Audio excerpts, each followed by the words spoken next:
Hello students, dynamics के इस video में जो मैंने आपको 3 क्वेश्चंस कराए हैं वो tangential and normal velocities and acceleration से संबंधित हैं, जो कि राजस्थान यूनिवर्सिटी के बीएससी पार्ट 3 के थर्ड पेपर डायनेमिक्स के यूनिट 1 में से आए हैं।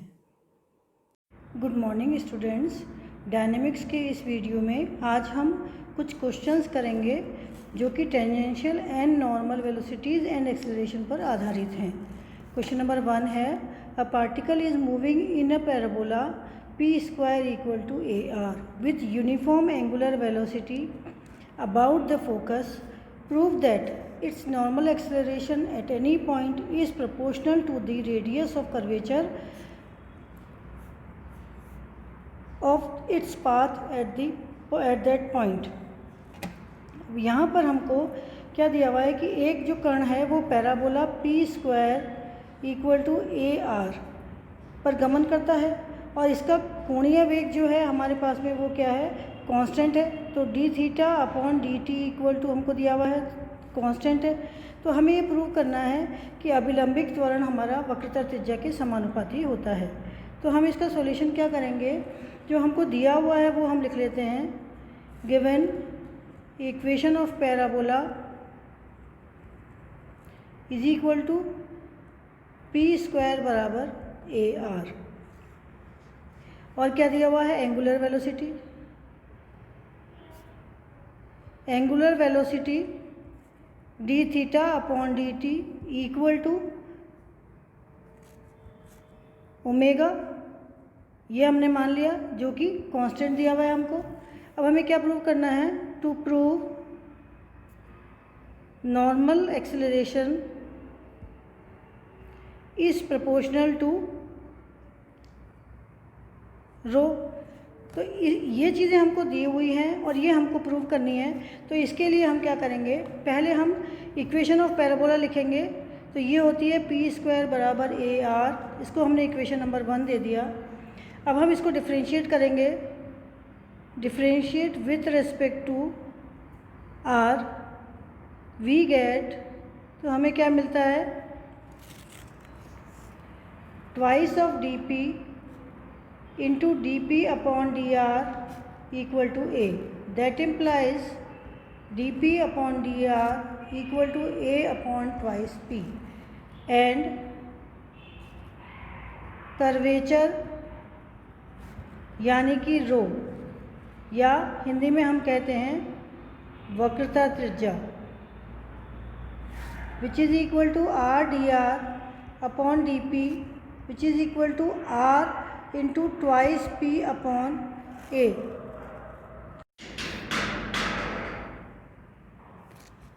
ट्वाइस पी अपॉन ए, ये हो गए हमारे पास में। और चूँकि एंगुलर वेलोसिटी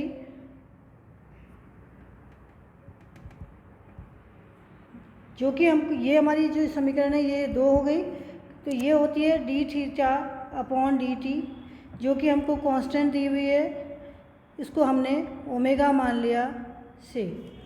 अब हम क्या करेंगे, इसीलिए हम ये भी जानते हैं कि D theta upon D T is equal to होता है V P upon R square. That implies omega is equal to V P upon R square. इसको क्वेश्चन नंबर हमने 3 दिया। अब हमें जो सिद्ध करना है हम उसको निकालते हैं। Normal acceleration is equal to हमारे पास में होता है वी स्क्वायर अपॉन रो, और अगर हम ऊपर नीचे रो से गुणा कर दें तो ये हमारे पास में हो जाएगा v square upon rho square into रो।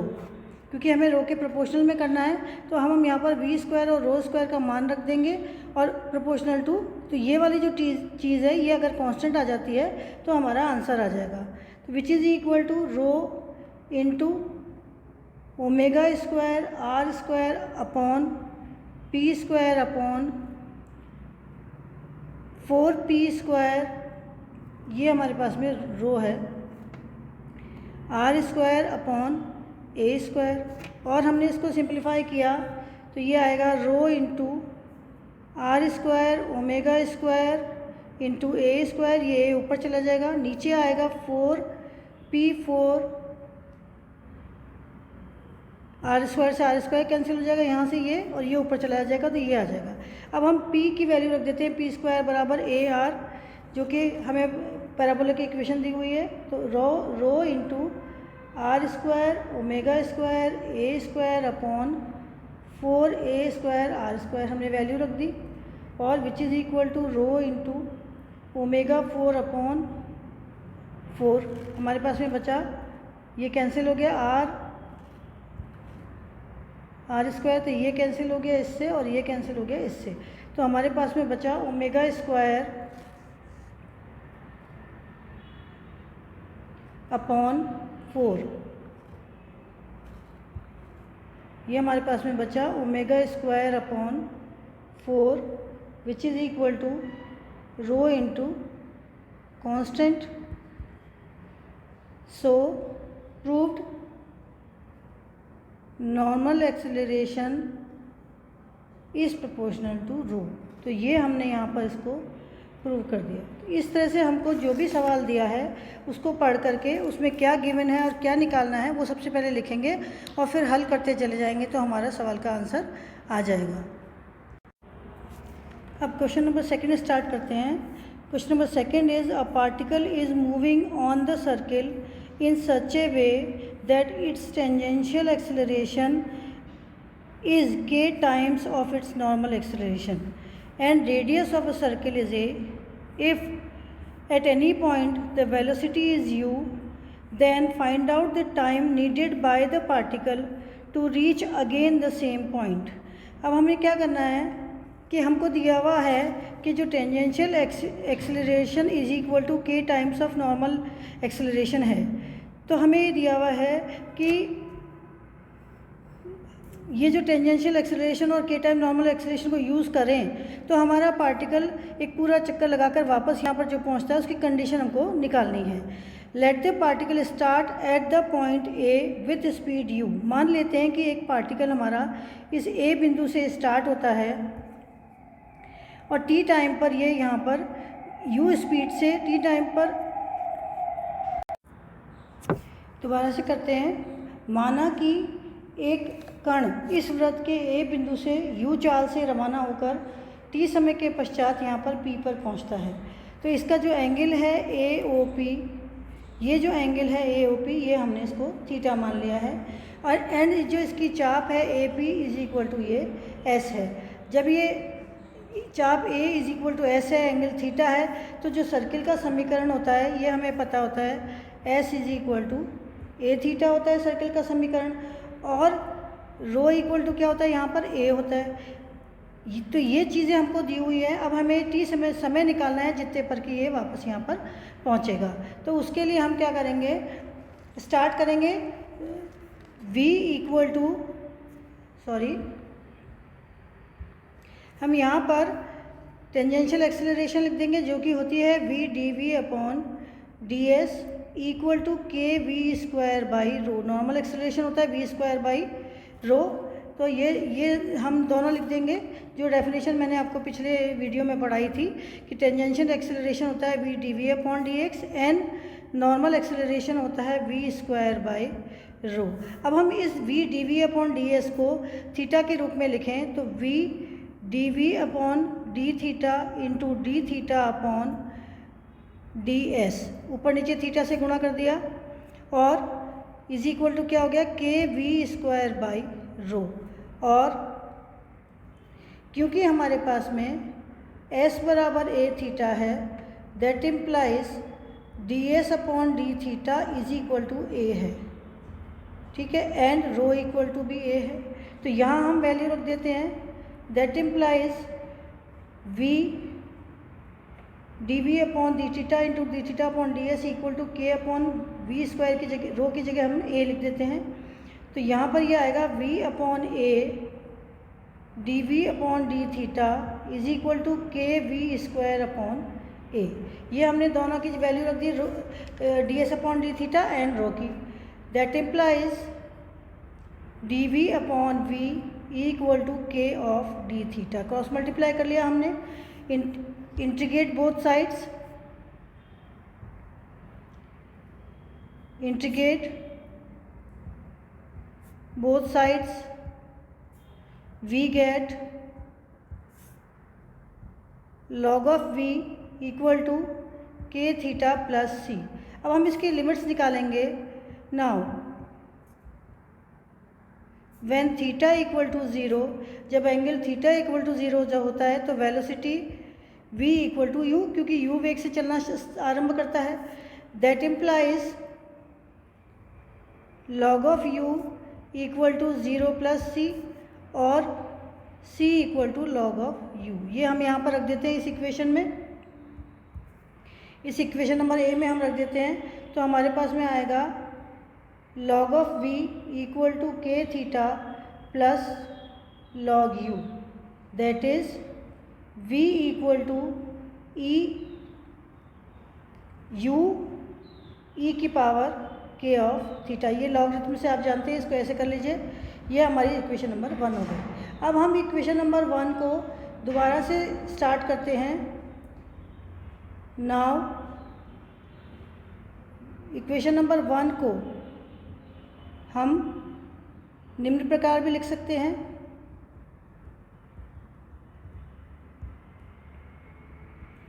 निम्न प्रकार से लिख सकते हैं। कैसे? v को हमने लिखा ds अपॉन dt, क्योंकि हमें टाइम में निकालना है। तो ये u e की power k of theta, that implies ds upon dt into d theta, sorry ऊपर नीचे थीटा से गुणा करना है। तो ds upon d theta into d theta upon dt is equal to u e की power k of theta, that implies a d theta upon D T is equal to u e की power k theta और a upon u e की power minus k theta d theta is equal to d t. ये equation number 2 हो गई हमारी। इसको integrate करेंगे। Integrate करने पर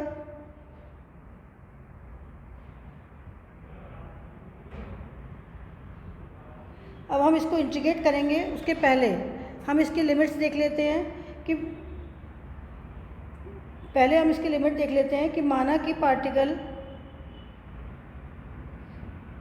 को वापस ए पर पहुंचने पर टी टाइम लगता है।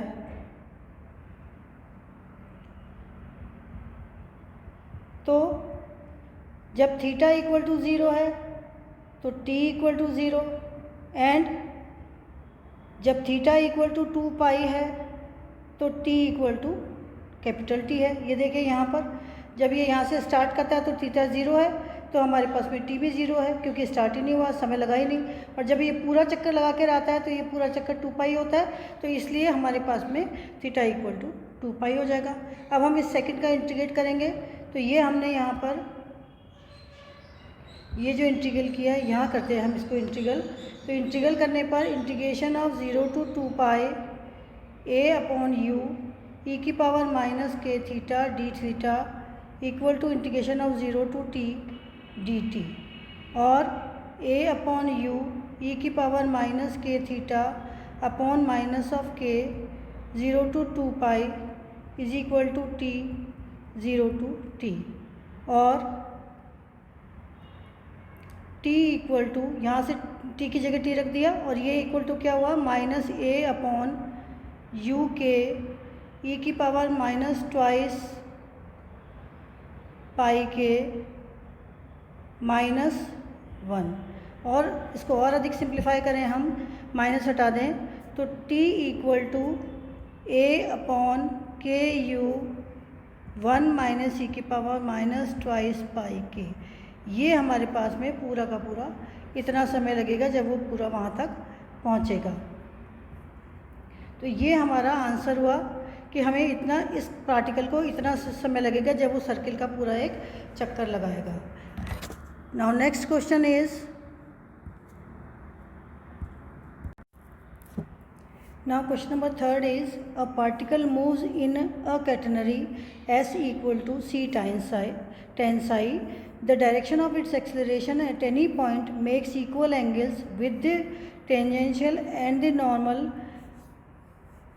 to the path at any point. If the speed of the vertex psi is equal to 0 be u, show that the velocity and acceleration at any other point psi are u e की power psi and √2 upon c u square e की power 2 psi cos square psi.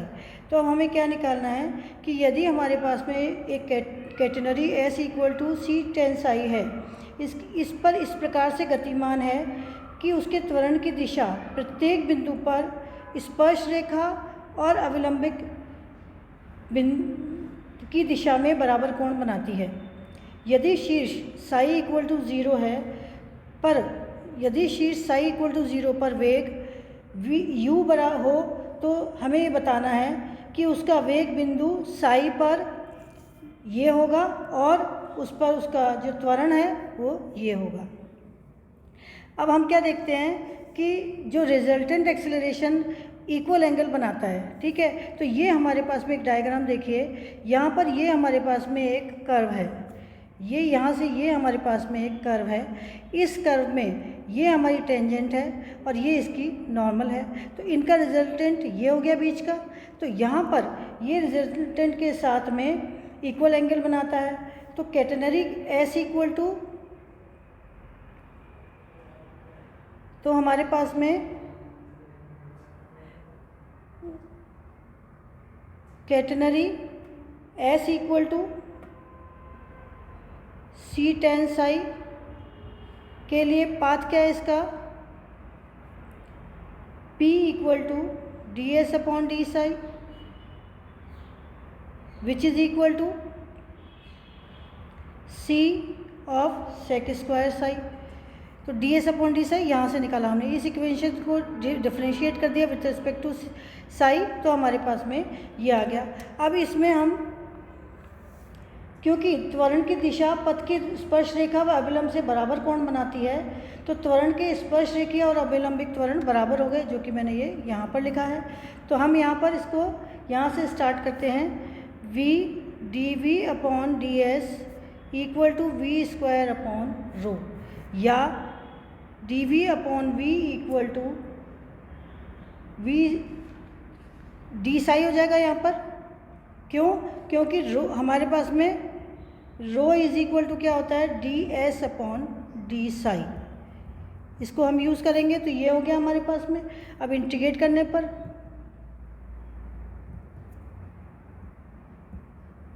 जब हमने इसको समाकलन किया तो हमारे पास में आएगा log of v equal to psi plus c. चूँकि साई इक्वल टू 0 है, v इक्वल टू u है, that implies c equal to कितना हो गया, log of u. That implies log of v equal to psi plus log of u, और v equal to u e की power psi. तो हमारे पास में वेलोसिटी आ गई, ये एक पार्ट हमारे पास में आ गया. अब इसके बाद में हम दूसरा निकालेंगे. तो दूसरा हमारे पास में क्या है, हमारे पास में त्वरण यानी कि एक्सेलरेशन इज इक्वल टू क्या होता है, टेंजेंशियल एक्सेलरेशन का whole square plus normal acceleration का whole square over under the root. तो ये हमारे पास में होता है which is equal to under root of 2 हो जाएगा, क्योंकि ये दोनों हमारे बराबर हैं. तो यहाँ पर नॉर्मल एक्सेलरेशन लिख लेती हूँ मैं, क्योंकि ये दोनों हमारे बराबर हैं.